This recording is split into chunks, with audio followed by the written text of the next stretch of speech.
নমস্কার, তো সবাইকে ট্রাইব টিভি বাংলায় স্বাগত। আজকে টলিউড সফরে আমরা আছি রাধুনির সেটে, আর আমার সাথে আছে বাসন্তী। বাসন্তী, কেমন আছো? নতুন বছর প্রথম দেখা, কাজে কাজে কাটছে না একটু রিল্যাক্সে কাটছে? না, কাজে কাজেই কাটছে। ফেব্রুয়ারি মাসটা তো প্রচণ্ডই চাপের মধ্যে ছিলাম, মোটামুটি আর কি সব রকম মিলিয়ে মিশিয়ে একটু একটু ব্যস্ততাতেই কাটছে বলতে পারো। বেশ, এখন তো আবার সঞ্চালকের ভূমিকায় ফিরে আসা। সঞ্চালনা করতে কি বরাবরই ভালোবাসো তুমি? বরাবর মানে এটা দিয়েই তো আমার কাজের শুরু হয়েছিল। ফিরে আসা 1 বছর হয়ে গেছে আমি রাঁধুনি করছি। ভালো, দেখো এমন একটা শো আমি করছি যেটা মানে যে বিষয়টাকে নিয়ে, যে রান্নাবান্না, সেই রান্নাবান্নাটা আমার খুব ভালোবাসার একটা জায়গা, সেই জন্য ভালো লাগছে। আবার কবে ছোট পর্দায় ফিরছো? দর্শকদের বারংবার প্রশ্ন তোমার কাছেও আসে। ভালো চরিত্র এলে করব। ভালো চরিত্র, ভালো গল্প, সবটা যদি ঠিকঠাক হয় এবং অবশ্যই যদি আমার সময় থাকে, কারণ কিছু কাজের কথা চলছে, সেগুলোর জন্য কি হয় অনেক সময় আগে থেকে তো ডেট নিয়ে নেয় অনেকে, তো সেরকম ফাঁকা সময় থাকলে নিশ্চয়ই করব। তুমি কোন ধরনের রান্না করতে বেশি ভালোবাসো টেলিভিশনে? আমি সব রকমই ভালোবাসি। ঘরোয়া যেগুলো একদম পাতি বাঙালি রান্না, ধরো শুক্তো, লাউ চিংড়ি, পাতুরি মাছের, এই সমস্ত তো করি, বা চিংড়ির মালাইকারি, সেই সব তো ভালোবাসি। এছাড়া একটু চাইনিজ, ফ্রাইড রাইস, চিকেন, সেগুলো মানে চিলি চিকেন, ওই সব, সেগুলোও ভালো লাগে করতে। কেক তৈরি করি মাঝে মধ্যে বড়দিনের সময়টা। না, মেয়ের জন্মদিনে করা হয়নি এখনও, কারণ সবে তো 2.5 হলো, আর তার আগে অতটা কেক টেক মানে দিতাম না। দেখি এবারে যদি সম্ভব হয় করবো। আজকে তো আমরা দোলের এপিসোডে শুটে আছি, কি রান্না করলে একটু যদি শুনি, বা গেস্ট কারা আছেন? দোলের এপিসোডের এখনও রান্না কিছু হয়নি, বা এপিসোডটার এখন দেখো সব চারিদিকে তাকালেই দেখবে সবাই এই রং তুলি, পিচকিরি, ফুল টুল দিয়ে সাজাচ্ছে।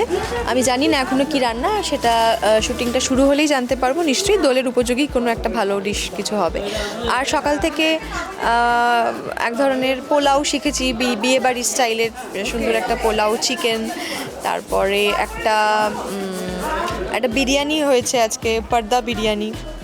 এরকম ভালো ভালো বেশ খাওয়া দাওয়ার মধ্যেই আছি। বাড়ি থেকে ট্রাই করা হয়? হ্যাঁ হ্যাঁ, একদম।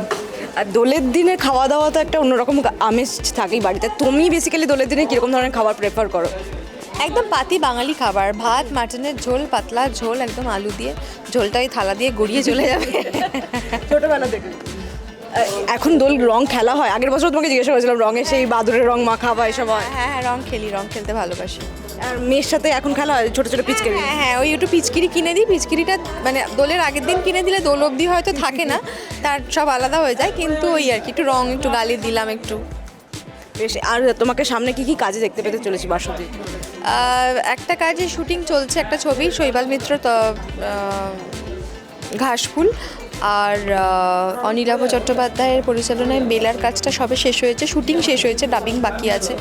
আর একটা কাজ হয়তো এই পয়লা বৈশাখের আশেপাশে রিলিজ করতে পারে, যদি তার পোস্ট প্রোডাকশনের কাজ সবটা শেষ হয়ে যায়। সেটা হচ্ছে পৃথার ডিরেকশনে পাহাড়গঞ্জ হল্ট।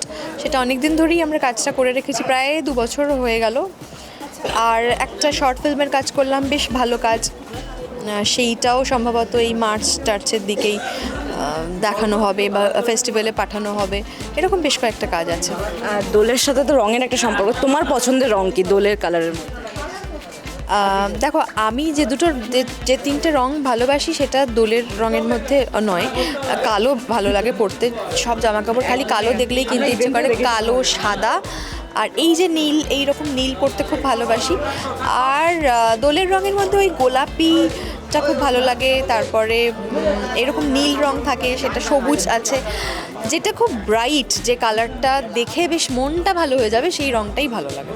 পুরনো বন্ধুদের সাথে যোগাযোগ আছে তোমার? যে 5 বান্ধবী ছিলে তোমরা? হ্যাঁ হ্যাঁ হ্যাঁ, যোগাযোগ আছে মানালির সঙ্গে। এই তো কয়েকদিন আগেও কথা হলো। মানালি, হ্যাঁ দেখেছি, শুভেচ্ছাও জানিয়েছি, প্রায় কথা হয়। মানালির সঙ্গে তো কথাই হয়, স্নেহার সঙ্গেও যোগাযোগ আছে, বাকিদের সঙ্গে নেই খুব একটা। এই 3জন আমরা বসে মেকআপ রুমে আড্ডা মারতাম, তাদের সঙ্গে আমার যোগাযোগ আছে। বেশ, আমরা অপেক্ষায় রইলাম খুব তাড়াতাড়ি তোমার সাথে মেকআপ রুমে আড্ডা দেওয়ার জন্য। দর্শকদের শেষে কি? সবাই খুব ভালো থাকুন, সুস্থ থাকুন, নতুন বছর সবার খুব ভালো কাটুক। আর দোল তো কেটেই গেছে, সবাই খুব ভালো থাকুন। আর অবশ্যই রাঁধুনি দেখবেন সোম থেকে রবি দুপুর 1:30টায় আকাশ 8-এর পর্দায়। Thank you so much. বিনোদনের সমস্ত আপডেটের জন্য অবশ্যই চোখ রাখুন ট্রাইব টিভি বাংলার পর্দায়।